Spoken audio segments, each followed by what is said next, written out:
Assessore Bottacin, un altro anno all'insegna dei lavori impegnativi nella difesa del suolo.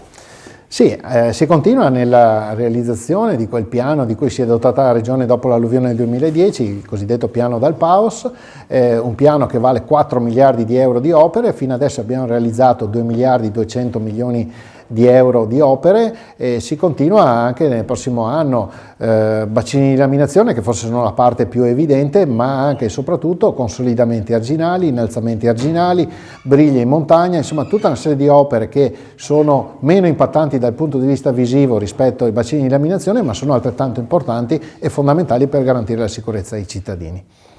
Il 2024 ha visto un impegno della Protezione Civile veneta massiccio anche fuori regione.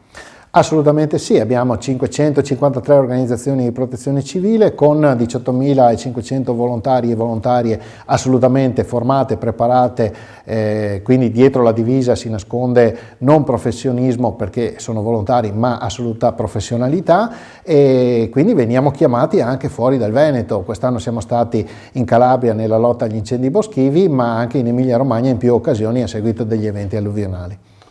Negli aspetti ambientali, la qualità dell'aria, sono stati segnati dei progressi, anche se non ancora al top come in altri settori, però.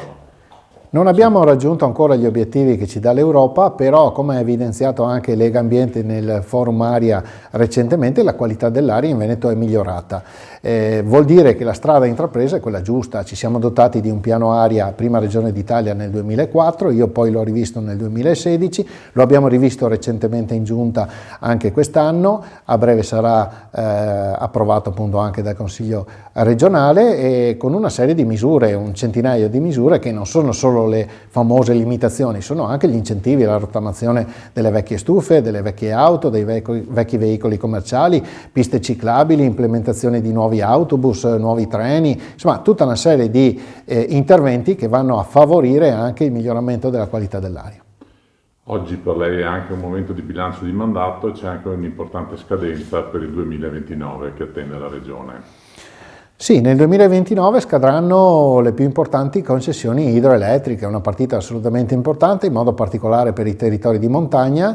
È un asset strategico perché stiamo parlando della principale fonte rinnovabile che c'è attualmente in Veneto, anche se si sta investendo molto sul fotovoltaico e quindi sarà un'occasione assolutamente strategica. Fino a qualche anno fa la legge prevedeva che a scadenza concessione le centrali diventassero di proprietà dello Stato. Invece con la modifica introdotta dalla norma nazionale e dalla legge regionale che abbiamo approvato recentemente, le centrali diventeranno di proprietà della Regione e quindi sarà la Regione a indire le nuove gare oppure a decidere di gestirle direttamente oppure attraverso società miste pubblico e private. È una partita assolutamente straordinaria sia per gli importi in gioco, centinaia di milioni di euro potenziali, e sia anche perché l'asset è particolarmente strategico.